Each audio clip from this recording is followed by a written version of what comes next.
आज लेह से वो तस्वीरें आई हैं जिन्होंने पूरे देश को हिलाकर रख दिया है। गुस्से से भर चुके प्रदर्शनकारी सड़कों पर हैं। छात्र, नौजवान, आम जनता सभी एक ही नारे बुलंद कर रहे हैं। हमें चाहिए पूर्ण राज्य का दर्जा, हमें चाहिए छठी अनुसूची में सुरक्षा। लेकिन ये गुस्सा सिर्फ नारेबाजी तक सीमित नहीं रहा। आज लेह में हिंसा भड़क गई। भीड़ और पुलिस आमने सामने आ गई। पत्थरबाजी हुई और फिर गुस्साई भीड़ ने बीजेपी दफ्तर को आग के हवाले कर दिया।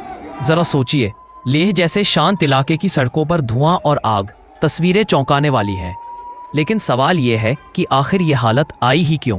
लद्दाख के लोग 2019 से लगातार मांग कर रहे हैं। उन्हें वादा किया गया था कि उनकी संस्कृति, जमीन, रोजगार और पहचान की सुरक्षा होगी, लेकिन आज भी उनकी मांगें अधूरी हैं। दोस्तों, छठी अनुसूची में शामिल होने का मतलब है कि वहां की आदिवासी और स्थानीय आबादी को संवैधानिक सुरक्षा मिलेगी और बाहर से आने वाले लोग उनकी जमीन या संसाधनों पर कब्जा नहीं कर पाएंगे। यानी लद्दाख के लोग सिर्फ जमीन या रोजगार नहीं, बल्कि अपनी पहचान और अस्तित्व की लड़ाई लड़ रहे हैं। और यही वजह है कि आज छात्र सड़कों पर उतरे। यही वजह है कि नारे गूंजे, लद्दाख मांगे इंसाफ। लेकिन अब सबसे बड़ा सवाल, क्या यह आंदोलन और भड़केगा? क्या केंद्र सरकार बातचीत का रास्ता अपनाएगी या फिर इस आग को और फैलने देगी? दोस्तों, ये सिर्फ लेह की कहानी नहीं है।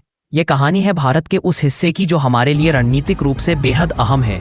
चीन की सीमा से सटा लद्दाख अगर असंतोष में डूबा है तो ये सिर्फ एक क्षेत्रीय मुद्दा नहीं रहेगा, बल्कि पूरे देश की चिंता का सबब बन जाएगा।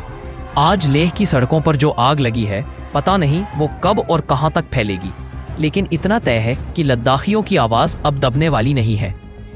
शायद ये सिर्फ एक आंदोलन नहीं, बल्कि एक पूरी पीढ़ी की चीख है। अब देखना यह है, सरकार इस आवाज को सुनेगी या फिर हालात हाथ से निकल जाएंगे। आपकी राय क्या है दोस्तों? क्या लद्दाख को तुरंत पूर्ण राज्य और छठी अनुसूची की सुरक्षा मिलनी चाहिए? अपने विचार जरूर लिखिए और इस खबर को और लोगों तक पहुंचाइए।